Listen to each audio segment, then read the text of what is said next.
ನಮಸ್ತೆ ಗೆಳೆಯರೇ. ಚೀನಾ ಯಾವಾಗಲೂ ಅರುಣಾಚಲ ಪ್ರದೇಶವನ್ನು ತಮ್ಮದೆಂದು ಹೇಳುತ್ತಲೇ ಇರುತ್ತದೆ. ಇತ್ತೀಚೆಗೆ ಅರುಣಾಚಲ ಪ್ರದೇಶದ ಹುಡುಗಿಯೊಬ್ಬಳನ್ನು ಚೀನಾದ ವಿಮಾನ ನಿಲ್ದಾಣದಲ್ಲಿ 18 ಗಂಟೆಗಳ ಕಾಲ ನಿರ್ಬಂಧಿಸಲಾಗಿತ್ತು. ಚೀನಾ ಆಗಾಗ್ಗೆ ಇಂಥ ಕೆಲಸಗಳನ್ನು ಮಾಡುತ್ತಲೇ ಇರುತ್ತದೆ. ಅಸಲಿಗೆ ಚೀನಾ ಅರುಣಾಚಲ ಪ್ರದೇಶದ ಬಗ್ಗೆ ಚೀನಾಕ್ಕೆ ಏಕೆ ಅಷ್ಟು ಹುಚ್ಚು? ಅದು ಚೀನಾಕ್ಕೆ ಏಕೆ ಅಷ್ಟು ಮುಖ್ಯ? ಇದರ ಹಿಂದಿರುವ ಚೀನಾದ ತಂತ್ರವೇನು? ಈ ಬಗ್ಗೆ ಹೇಳ್ತೀವಿ. ನೀವಿನ್ನೂ ನಮ್ಮ ಚಾನಲನ್ನು ಸಬ್ಸ್ಕ್ರೈಬ್ ಮಾಡಿಕೊಳ್ಳದಿದ್ದರೆ ಈ ಕೂಡಲೇ ನಮ್ಮ ಚಾನಲನ್ನು ಸಬ್ಸ್ಕ್ರೈಬ್ ಮಾಡಿಕೊಂಡು ಪ್ರೋತ್ಸಾಹಿಸಿ. ಹಾಗೆ ವಿಡಿಯೋಗೊಂದು ಲೈಕ್ ಮಾಡಿ. ಅಸಲಿಗೆ ಈ ಗಲಾಟೆ ಇಂದು ನಿನ್ನೆಯದಲ್ಲ, ಇವೆಲ್ಲವೂ ಬ್ರಿಟಿಷರ ಕಾಲದಲ್ಲೇ ಶುರುವಾಯಿತು. ಮೊದಲು ನಾವು ಇತಿಹಾಸವನ್ನು ನೋಡೋಣ. 1900 ದಶಕದಲ್ಲಿ ಭಾರತವನ್ನು ಬ್ರಿಟಿಷರು ಆಳುತ್ತಿದ್ದರು. ಆ ಸಮಯದಲ್ಲಿ ಭಾರತ ಮತ್ತು ಚೀನಾ ನಡುವೆ ಯಾವುದೇ ಗಡಿ ಇರಲಿಲ್ಲ. ಮಧ್ಯದಲ್ಲಿ ಟಿಬೆಟ್ ಎಂಬ ದೊಡ್ಡ ದೇಶವಿತ್ತು. ಆ ಸಮಯದಲ್ಲಿ ಟಿಬೆಟ್ನಲ್ಲಿ ಥಿಯೋಕ್ರೆಟಿಕ್ ಅಂದರೆ ಧರ್ಮಾಧಾರಿತ ಸರ್ಕಾರವಿತ್ತು. ಧರ್ಮಾಧಾರಿತ ಸರ್ಕಾರ ಎಂದರೆ ದೇಶದಲ್ಲಿ ಒಬ್ಬ ಪ್ರಮುಖ ವ್ಯಕ್ತಿ ಇರುತ್ತಾನೆ. ಆ ದೇಶದ ಎಲ್ಲರಿಗೂ ಆತ ದೇವರಿದ್ದಂತೆ. ಆತ ಹೇಳಿದ್ದೇ ಕಾನೂನು, ಆತ ಹೇಳಿದ್ದೇ ನ್ಯಾಯ. ಅಂತ ಪ್ರಮುಖ ವ್ಯಕ್ತಿಯನ್ನು ಅವರು ದಲೈ ಲಾಮಾ ಎಂದು ಕರೆಯುತ್ತಾರೆ. ಆದ್ದರಿಂದ ಟಿಬೆಟ್ ಅನ್ನು ಯಾರು ಆಳ್ತಾರೋ ಅವರನ್ನು ದಲೈ ಲಾಮಾ ಎನ್ನಲಾಗುತ್ತದೆ. ಆ ದೇಶಕ್ಕೆ ಆತನೇ ದೇವರು, ಆತನೇ ರಾಜ. ಒಂದು ದೇಶವನ್ನು ಹೇಗೆ ಆಳಬೇಕೆಂಬುದರ ಕುರಿತು ಹಿಂದೂ ಧರ್ಮದಲ್ಲಿ ಧರ್ಮಶಾಸ್ತ್ರ ಎಂಬ ಪುಸ್ತಕವಿರುವಂತೆ ಬೌದ್ಧ ಧರ್ಮದಲ್ಲೂ ಒಂದು ಪುಸ್ತಕವಿದೆ. ಆ ಪುಸ್ತಕವನ್ನು ಆಧರಿಸಿ ದಲೈ ಲಾಮಾ ಟಿಬೆಟ್ ಅನ್ನು ಆಳುತ್ತಿದ್ದರು. ಅಂತ ಸರ್ಕಾರವನ್ನು ಥಿಯೋಕ್ರೆಟಿಕ್ ಸರ್ಕಾರ ಎಂದು ಕರೆಯಲಾಗುತ್ತದೆ. ಆದರೆ ಟಿಬೆಟ್ ಆ ಸಮಯದಲ್ಲಿ ಚೀನಾದಲ್ಲಿದ್ದ ಕಿಂಗ್ ರಾಜವಂಶದ ಅಡಿಯಲ್ಲಿತ್ತು. ಹಾಗಾಗಿ ಟಿಬೆಟ್ ಅನ್ನು ದಲೈ ಲಾಮಾ ಆಳುತ್ತಿದ್ದರೂ ಅದು ಚೀನಾದಲ್ಲಿದ್ದ ಕಿಂಗ್ ರಾಜವಂಶದ ಅಡಿಯಲ್ಲಿತ್ತು. ಆದರೆ 1911ರಲ್ಲಿ ಚೀನಾದಲ್ಲಿ ಕಿಂಗ್ ರಾಜವಂಶ ಪತನವಾಯಿತು. ಅಲ್ಲಿಯವರೆಗೆ ಒಂದು ಸಾಮ್ರಾಜ್ಯವಾಗಿದ್ದ ಚೀನಾ ಒಂದು ದೇಶವಾಗಿ ಬದಲಾಯಿತು. ಚೀನಾದಲ್ಲಿ ರಾಜರ ಆಡಳಿತ ಹೋಗಿ ಸರ್ಕಾರದ ಆಡಳಿತ ಬಂತು. ಆದ್ದರಿಂದ ಟಿಬೆಟ್ನಲ್ಲಿದ್ದ ದಲೈ ಲಾಮಾ ಏನು ಮಾಡಿದ್ದಾರೆಂದರೆ ಅಲ್ಲಿಯವರೆಗೆ ತಮ್ಮ ದೇಶದಲ್ಲಿದ್ದ ಕಿಂಗ್ ರಾಜವಂಶಕ್ಕೆ ಸೇರಿದ ಅಧಿಕಾರಿಗಳನ್ನೆಲ್ಲ ಓಡಿಸಿ ತಮ್ಮದು ಸ್ವತಂತ್ರ ದೇಶವೆಂದು ಘೋಷಿಸಿಕೊಂಡರು. ಹೀಗಾಗಿ ಟಿಬೆಟ್ 1911ರಿಂದ 1951ರವರೆಗೆ ಸ್ವತಂತ್ರ ದೇಶವಾಗಿದ್ದು ತಮ್ಮ ದೇಶವನ್ನು ತಾವೇ ಆಳಿಕೊಂಡರು. ಅಂದರೆ ಸುಮಾರು 40 ವರ್ಷಗಳ ಕಾಲ ದಲೈ ಲಾಮಾ ಆಡಳಿತದಲ್ಲಿದ್ದರು. ಬೌದ್ಧ ಧರ್ಮದ ಪ್ರಕಾರ ಆಡಳಿತ ನಡೆಸಿದರು. ಬೌದ್ಧ ಧರ್ಮವು ಅತ್ಯಂತ ಶಾಂತಿಯುತ ಧರ್ಮವಾಗಿದೆ. ಈ ಕಾರಣದಿಂದಾಗಿ ಟಿಬೆಟ್ ದೇಶವು ಸೇನಾಪರವಾಗಿ ಸ್ವಲ್ಪ ದುರ್ಬಲವಾಗಿತ್ತು. ಇದನ್ನೇ ಅವಕಾಶವನ್ನಾಗಿ ಮಾಡಿಕೊಂಡು ಆಗಲೇ ಭಾರತವನ್ನು ಆಳುತ್ತಿದ್ದ ಬ್ರಿಟಿಷರು ಟಿಬೆಟ್ ಅನ್ನು ಸಹ ಆಕ್ರಮಿಸಿಕೊಳ್ಳಲು ಯೋಜನೆ ರೂಪಿಸಿದರು. ಆದರೆ ಬ್ರಿಟಿಷರಿಗೆ ಒಂದು ಭಯವಿತ್ತು. ಆ ಸಮಯದಲ್ಲಿ ಟಿಬೆಟ್ ಬಳಿ ರಷ್ಯನ್ ಸಾಮ್ರಾಜ್ಯವಿತ್ತು. ಅದೇ ಸಮಯದಲ್ಲಿ ಬ್ರಿಟಿಷರ ಮತ್ತು ರಷ್ಯನ್ ಸಾಮ್ರಾಜ್ಯದ ನಡುವೆ ಶತ್ರುತ್ವವಿತ್ತು. ಒಬ್ಬರ ರಾಜ್ಯಗಳನ್ನು ಮತ್ತೊಬ್ಬರು ಆಕ್ರಮಿಸಿಕೊಳ್ಳುತ್ತಿದ್ದರು. ಬ್ರಿಟಿಷರು ಭಯ ಏನೆಂದರೆ ಒಂದು ವೇಳೆ ಬ್ರಿಟಿಷರು ಹೋಗಿ ಟಿಬೆಟ್ ಅನ್ನು ಆಕ್ರಮಿಸಿಕೊಂಡರೆ ಆಗ ಮತ್ತೆ ರಷ್ಯಾ ಬಂದು ಬ್ರಿಟಿಷರನ್ನು ಓಡಿಸಿ ಟಿಬೆಟ್ ಅನ್ನು ವಶಪಡಿಸಿಕೊಂಡು ಭಾರತದ ಮೇಲೆ ದಾಳಿ ಮಾಡಬಹುದೇನು ಎಂದು ಭಯಪಡುತ್ತಿದ್ದರು. ಅದಕ್ಕಾಗಿ ಬ್ರಿಟಿಷರು ಟಿಬೆಟ್ ಅನ್ನು ಒಂದು ಬಫರ್ ಝೋನ್ ನಂತೆಯೇ ಇರಿಸಿದರು. ಅಂದರೆ 3 ದೊಡ್ಡ ದೇಶಗಳ ನಡುವೆ ಒಂದು ತಟಸ್ಥ ದೇಶವಿದ್ದರೆ ಯುದ್ಧದ ಸಾಧ್ಯತೆಗಳು ಕಡಿಮೆ ಎಂಬುದು ಅವರ ಯೋಜನೆ. ಅದೇ ಸಮಯದಲ್ಲಿ ಬ್ರಿಟಿಷರು ಏನಂದುಕೊಂಡರೆಂದರೆ ನಾವು ಭಾರತ ಟಿಬೆಟ್ ಗಡಿಯನ್ನು ಸ್ಪಷ್ಟವಾಗಿ ಗುರುತಿಸಿಕೊಳ್ಳಬೇಕು, ಇಲ್ಲದಿದ್ದರೆ ಭವಿಷ್ಯದಲ್ಲಿ ಸಮಸ್ಯೆ ಎದುರಾಗುತ್ತದೆ ಎಂದು ಭಾವಿಸಿದರು. ಅದಕ್ಕಾಗಿ 1914ರಲ್ಲಿ ಶಿಮ್ಲಾ ಒಪ್ಪಂದ ನಡೆಯಿತು. ಇದಕ್ಕೆ 3 ಪಕ್ಷಗಳು ಬಂದಿದ್ದವು. ಒಂದು ಬ್ರಿಟಿಷ್ ಇಂಡಿಯಾ, ಎರಡನೆಯದು ಟಿಬೆಟ್ ಮತ್ತು ಮೂರನೆಯದು ಚೀನಾ. ಇಲ್ಲಿನ ಬ್ರಿಟಿಷ್ ಪ್ರತಿನಿಧಿಯ ಹೆಸರು ಸರ್ ಹೆನ್ರಿ ಮೆಕ್ ಮೋಹನ್. ಇವರು ಒಂದು ಗಡಿಯನ್ನು ಎಳೆದರು. ಇದನ್ನೇ ನಾವು ಮೆಕ್ ಮೋಹನ್ ರೇಖೆ ಎಂದು ಕರೆಯುತ್ತೇವೆ. ಈ ರೇಖೆಯ ಪ್ರಕಾರ ಈಗ ನಾವು ಕರೆಯುವ ಅರುಣಾಚಲ ಪ್ರದೇಶವು ಸಂಪೂರ್ಣವಾಗಿ ಭಾರತದ ಭಾಗವಾಗಿದೆ.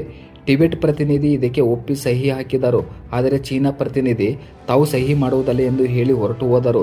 ಏಕೆ ಸಹಿ ಮಾಡಲಿಲ್ಲವೆಂದರೆ ಚೀನಾದ ವಾದದ ಪ್ರಕಾರ ಟಿಬೆಟ್ ಅಸಲಿಗೆ ಸ್ವತಂತ್ರ ದೇಶವೇ ಅಲ್ಲ, ಅದು ಒಂದು ಕಾಲದಲ್ಲಿ ಕಿಂಗ್ ರಾಜವಂಶದಲ್ಲಿದ್ದ ಚೀನಾದ ಒಂದು ಭಾಗ. ಸಹಿ ಮಾಡುವುದಿದ್ದರೆ ನಾವೇ ಮಾಡಬೇಕು, ಹಾಗಾಗಿ ನಾವು ಸಹಿ ಮಾಡುವುದಿಲ್ಲ. ಜೊತೆಗೆ ಟಿಬೆಟ್ಗೂ ಸಹಿ ಮಾಡುವ ಹಕ್ಕಿಲ್ಲ. ಅರುಣಾಚಲ ಪ್ರದೇಶ ಕೂಡ ಒಂದು ಕಾಲದಲ್ಲಿ ಟಿಬೆಟ್ನ ಭಾಗವಾಗಿತ್ತು ಎಂದು ಹೇಳಿ ಚೀನಾ ಹೊರಟು ಹೋಯಿತು. ಚೀನಾ ಸಹಿ ಮಾಡದಿದ್ದರೂ ಟಿಬೆಟ್ ಒಪ್ಪಿಕೊಂಡಿದ್ದರಿಂದ ಬ್ರಿಟಿಷರು ಮೆಕ್ ಮೋಹನ್ ರೇಖೆಯನ್ನು ಅಧಿಕೃತ ಗಡಿಯಾಗಿ ನಿಗದಿಪಡಿಸಿದರು.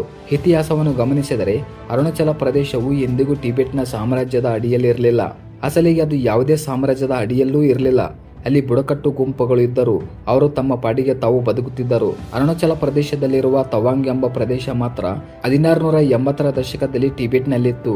ಟಿಬೆಟ್ನ ರಾಜಧಾನಿ ಲಾಸಾದಿಂದ ತವಾಂಗ್ಗೆ ಬರಲು ಕೇವಲ ಒಂದೇ ದಾರಿ ಇತ್ತು. ಉಳಿದ ಗಡಿಯೆಲ್ಲ ಹಿಮದ ಬೆಟ್ಟಗಳು ಮತ್ತು ಕಾಡುಗಳಿಂದ ಕೂಡಿತ್ತು. 1900 ದಶಕದಲ್ಲಿ ಬ್ರಿಟಿಷರು ಬಂದು ತವಾಂಗ್ ಪ್ರದೇಶವನ್ನು ಕೂಡ ಬ್ರಿಟಿಷ್ ಇಂಡಿಯಾದಲ್ಲಿ ಸೇರಿಸಿಕೊಂಡರು.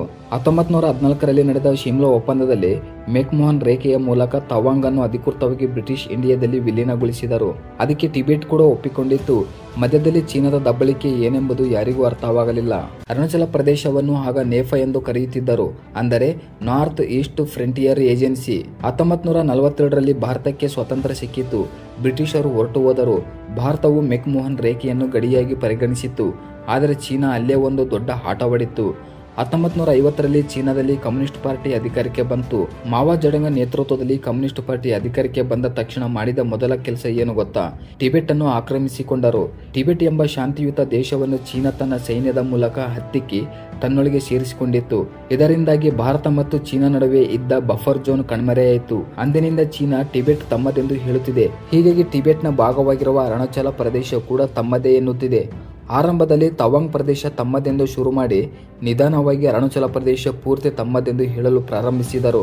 ಭಾರತ ಆರಂಭದಲ್ಲಿ ಹಿಂದಿ ಚೀನಿ ಬಾಯ್ ಬಾಯ್ ಎಂದು ಚೀನಾ ನಮ್ಮ ಸ್ನೇಹಿತೆ ಎಂದುಕೊಂಡಿತ್ತು. ಆದರೆ ಚೀನಾ ನಮ್ಮನ್ನು ನಂಬಿಸಿ ಮೋಸ ಮಾಡಿತ್ತು. 1962ರಲ್ಲಿ ನಮ್ಮ ಮೇಲೆ ಯುದ್ಧಕ್ಕೆ ಬಂತು. ಭಾರತದ 2 ಕಡೆಗಳ ಮೇಲೆ ಚೀನಾ ದಾಳಿ ಮಾಡಿತ್ತು. ಪಶ್ಚಿಮದಲ್ಲಿ ಲಡಖ್ ಮೇಲೆ, ಪೂರ್ವದಲ್ಲಿ ಅರುಣಾಚಲ ಪ್ರದೇಶದ ಮೇಲೆ. ಚೀನಾದ ಸಂಪೂರ್ಣ ಗಮನ ತವಾಂಗ್ ಮೇಲಿತ್ತು. ಏಕೆಂದರೆ ತವಾಂಗ್ ಅನ್ನು ವಶಪಡಿಸಿಕೊಂಡರೆ ಈಶಾನ್ಯ ಭಾರತವನ್ನು ಪ್ರವೇಶಿಸುವುದು ಸುಲಭ ಎಂಬುದು ಚೀನಾದ ಯೋಜನೆ. ಆ ಸಮಯದಲ್ಲಿ ನಮ್ಮ ಭಾರತೀಯ ಸೇನೆಯ ಬಳಿ ಸರಿಯಾದ ಶಸ್ತ್ರಾಸ್ತ್ರಗಳಿರಲಿಲ್ಲ. ಚಳಿಯನ್ನು ತಡೆದುಕೊಳ್ಳುವ ಬಟ್ಟೆಗಳಿರಲಿಲ್ಲ, ಬೂಟುಗಳಿರಲಿಲ್ಲ. ಆದರೂ ನಮ್ಮ ಸೈನಿಕರು ಪ್ರಾಣ ಹೋಗುವವರೆಗೂ ಹೋರಾಡಿದರು. ಮುಖ್ಯವಾಗಿ ನೂರನಾಂಗ್ ಕದನದ ಬಗ್ಗೆ ಹೇಳಬೇಕು. ಭಾರತೀಯ ಸೇನೆಗೆ ಸೇರಿದ ಜಸ್ವಂತ್ ಸಿಂಗ್ ರಾವತ್ ಎಂಬುವರು ಒಬ್ಬರೇ 300 ಮಂದಿ ಚೀನಾ ಸೈನಿಕರನ್ನು ಕೊಂದರು. ಆದರೆ ಚೀನಾದ ಬಳಿ ಸೈನಿಕ ಬಲ ಹೆಚ್ಚಿದ್ದ ಕಾರಣ ಅವರನ್ನು ದಾಟಿ ಬೊಮ್ಡಿಲಾವರೆಗೆ ಚೀನಿಯರು ಬಂದು ಬಿಟ್ಟರು. ಆಸಂ ಗಡಿಯವರೆಗೂ ಚೀನಾ ಸೇನೆ ಬಂದಿತ್ತು. ತೇಜ್ಪುರ್ನಲ್ಲಿದ್ದ ಜನರು ಭಯದಿಂದ ಊರು ಬಿಟ್ಟು ಓಡಿ ಹೋದರು. ಚೀನಾ ಇನ್ನು ಆಸಮನ್ನು ಕೂಡ ವಶಪಡಿಸಿಕೊಳ್ಳುತ್ತದೆ ಎಂದು ಎಲ್ಲರೂ ಭಾವಿಸಿದರು. ಆದರೆ ದಿಢೀರಿನ ನವೆಂಬರ್ 21, 1962ರಂದು ಚೀನಾ ಏಕಪಕ್ಷೀಯ ಕದನ ವಿರಾಮ ಘೋಷಿಸಿತ್ತು. ನಾವು ಯುದ್ಧವನ್ನು ನಿಲ್ಲಿಸುತ್ತಿದ್ದೇವೆ, ಹಿಂದಕ್ಕೆ ಹೋಗುತ್ತಿದ್ದೇವೆ ಎಂದು ಹೇಳಿತ್ತು. ಅರುಣಾಚಲ ಪ್ರದೇಶದಿಂದ ಚೀನಾ ಸೇನೆ ಹಿಂದಕ್ಕೆ ಹೋಯಿತು. ಲಡಾಖ್ನಲ್ಲಿರುವ ಅಕ್ಷಯ್ ಚಿನ್ ಪ್ರದೇಶವನ್ನು ಮಾತ್ರ ಬಿಡಲಿಲ್ಲ. ತವಾಂಗ್ ಅನ್ನು ಭಾರತಕ್ಕೆ ಬಿಟ್ಟುಕೊಟ್ಟಿತ್ತು. ನಿಮಗೆ ಈಗ ಒಂದು ಅನುಮಾನ ಬರಬಹುದು, ಇದೇನು ಯುದ್ಧ ಮಾಡಿ ಗೆದ್ದು ಜಾಗವನ್ನು ಆಕ್ರಮಿಸಿಕೊಂಡು ಮತ್ತೆ ಅವರಾಗಿಯೇ ಏಕೆ ಹಿಂದಕ್ಕೆ ಹೋದರು ಎಂದು. ಇದಕ್ಕೆ 2 ಕಾರಣಗಳಿವೆ. ಒಂದು ಲಾಜಿಸ್ಟಿಕ್, ಅಂದರೆ ಸರಬರಾಜು ವ್ಯವಸ್ಥೆ. ಆಗಲೇ ಚಳಿಗಾಲ ಶುರುವಾಗಿತ್ತು. ಗಡಿಯಲ್ಲಿ ಹಿಮದ ಬೆಟ್ಟಗಳೇ ಇವೆ. ಚಳಿಗಾಲದಲ್ಲಿ ಚೀನಾ ಸೈನಿಕರು ಅರುಣಾಚಲ ಪ್ರದೇಶದಲ್ಲಿ ಉಳಿದುಕೊಂಡರೆ ಅವರಲ್ಲೇ ಸಮಾಧಿಯಾಗಿ ಬಿಡುತ್ತಿದ್ದರು. ಶಸ್ತ್ರಾಸ್ತ್ರಗಳು ಮತ್ತು ಆಹಾರ ಬರಬೇಕೆಂದರೆ ಹಿಮದ ಬೆಟ್ಟಗಳ ಮೂಲಕವೇ ಬರಬೇಕಿತ್ತು. ಚಳಿಗಾಲದಲ್ಲಿ ಅದು ಅಸಾಧ್ಯವಾಗಿತ್ತು. ಎರಡನೆಯದು ಮೆಸೇಜ್. ಚೀನಾಕ್ಕೆ ಭಾರತವನ್ನು ಸಂಪೂರ್ಣವಾಗಿ ಆಕ್ರಮಿಸಿಕೊಳ್ಳುವ ಉದ್ದೇಶವಿರಲಿಲ್ಲ. ಅವರು ಭಾರತಕ್ಕೆ ಒಂದು ಪಾಠ ಕಲಿಸಬೇಕೆಂದುಕೊಂಡಿದ್ದರು. ಆದರೆ ಆಗ ಹಿಂದಕ್ಕೆ ಹೋದ ಚೀನಾಗೆ ತವಾಂಗ್ ಮೇಲಿನ ಆಸೆ ಮಾತ್ರ ಹೋಗಲಿಲ್ಲ. ಇಂದಿನವರೆಗೂ ತವಾಂಗ್ ತಮ್ಮದೆಂದು ಹೇಳುತ್ತಲೇ ಇದೆ.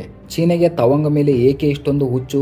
ಅದಕ್ಕೆ ಕಾರಣ ಟಿಬೆಟ್. ಟಿಬೆಟಿಯನ್ನರಿಗೆ ದಲೈಲಾಮಾ ಎಂದರೆ ಕೇವಲ ಒಬ್ಬ ರಾಜ ಮಾತ್ರವಲ್ಲ, ದೇವರಿದ್ದಂತೆ. 1959ರಲ್ಲಿ ಚೀನಾ ಟಿಬೆಟ್ ಅನ್ನು ಸಂಪೂರ್ಣವಾಗಿ ತನ್ನ ನಿಯಂತ್ರಣಕ್ಕೆ ತೆಗೆದುಕೊಂಡಾಗ ಆಗಿನ 14ನೇ ದಲೈಲಾಮಾ ಟಿಬೆಟ್ನಿಂದ ತಪ್ಪಿಸಿಕೊಂಡು ಭಾರತಕ್ಕೆ ಓಡಿ ಬಂದರು. ಅವರು ಭಾರತವನ್ನು ಪ್ರವೇಶಿಸಿದ ಮೊದಲ ಸ್ಥಳವೇ ತವಾಂಗ್. ಚೀನಾಗೆ ತವಾಂಗ್ ಮೇಲೆ ಆಸಕ್ತಿ ಇರಲು ಮುಖ್ಯ ಕಾರಣ ತವಾಂಗ್ ಬೌದ್ಧ ಮಠ. ಇದು ಪ್ರಪಂಚದ 2ನೇ ಅತಿ ದೊಡ್ಡ ಬೌದ್ಧ ಮಠವಾಗಿದೆ. ತವಾಂಗ್ ಮಠವನ್ನು 1680ರಲ್ಲಿ ಕಟ್ಟಲಾಯಿತು. ಇಲ್ಲೇ 6ನೇ ದಲೈಲಾಮಾ ಹುಟ್ಟಿದ್ದು. ಚೀನಾಗೆ ಪುನರ್ಜನ್ಮದ ರಾಜಕೀಯ ಎಂದರೆ ಭಯ. ಟಿಬೆಟ್ನ ಬೌದ್ಧ ಧರ್ಮದ ಪ್ರಕಾರ ಒಬ್ಬ ದಲೈಲಾಮಾ ತೀರಿಕೊಂಡರೆ ಅವರ ಆತ್ಮವು ಮತ್ತೊಂದು ಸಣ್ಣ ಮಗುವಿನಲ್ಲಿ ಪುನರ್ಜನ್ಮ ಪಡೆಯುತ್ತದೆ.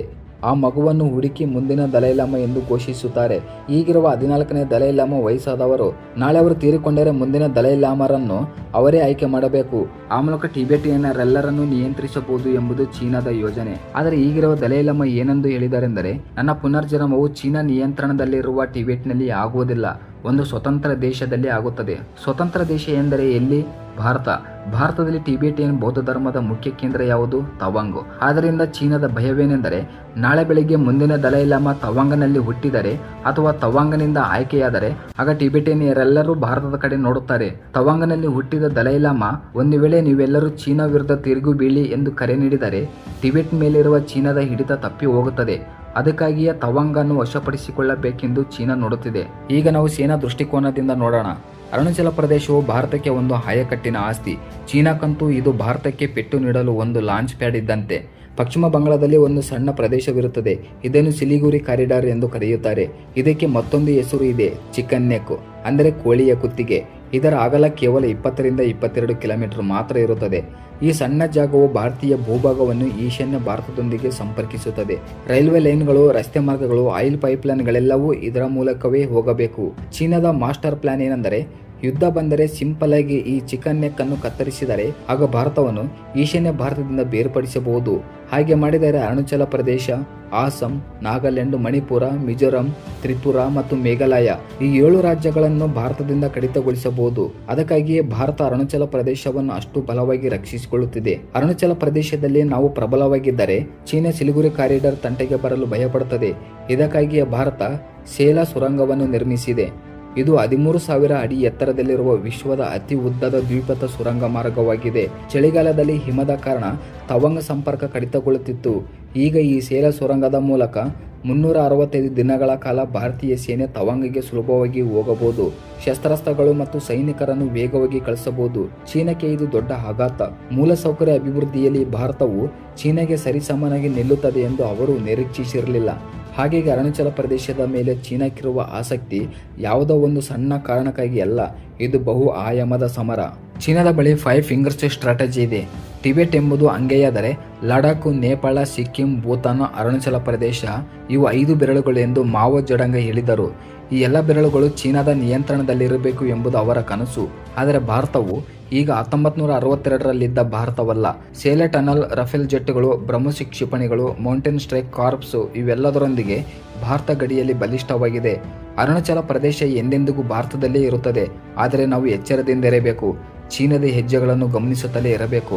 ಈ ವಿಡಿಯೋ ಇಷ್ಟವಾಗಿದ್ದರೆ ದಯವಿಟ್ಟು ಲೈಕ್ ಮಾಡಿ, ಶೇರ್ ಮಾಡಿ.